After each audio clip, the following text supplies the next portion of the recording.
ఒకసారి పరమాచార్య స్వామివారి దర్శనానికి ఒక ధనికుడు వచ్చాడు. స్వామివారు ఆజ్ఞాపిస్తే ఏదైనా ధార్మిక కార్యక్రమానికి తను ధనం ఇవ్వడానికి సిద్ధం అని అన్నాడు. అందుకు స్వామివారు, ఇంట్లోని పెద్దలతో మంచిగా ప్రవర్తించు, నీ భార్యను ప్రేమించు, చెడ్డ పనులు చేయొద్దు, అది చాలు అని అన్నారు. శ్రీమఠానికి ధనం ఇవ్వమని చెప్తారేమో పరమాచార్య వారు అనుకుంటున్న ఆ ధనికుడు స్వామివారి మాటలు విని ఆశ్చర్యపోయాడు.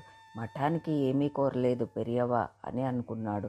నేను స్వామివారితోనే ఉండి నా నుండి స్వామివారు ఏదైనా అడిగేలా చెయ్యాలి అని మనసులో అనుకున్నాడు.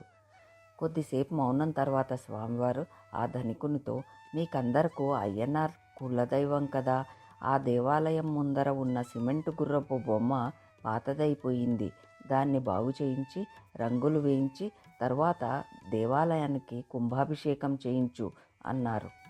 ఆ మాటలు విని ధనిక భక్తుడు ఎంతో ఆశ్చర్యపోయాడు. ఇదెలా సాధ్యం అనుకున్నాడు.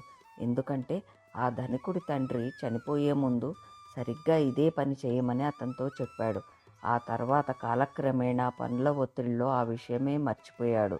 తండ్రి ఆఖరి కోరికను పరమాచార్య వారు ఈ విధంగా గుర్తు చేసినందుకు ఆ చైతన్యమూర్తికి మనస్సులోనే నమస్కరించుకున్నాడు. సాక్షాత్ శంకర భగవత్పాదుల అంశగా కొనియాడబడే పరమాచార్య వారి మరిన్ని లీలలను ప్రతి అనిశం రోజున ఒక్కొక్కటిగా గుర్తు చేసుకుని చరితార్థులమవుదాం. అపార కరుణా సింధుం జ్ఞానదం శాంతరూపిణం శ్రీచంద్రశేఖర గురుం ప్రణమామి ముదాన్వహం.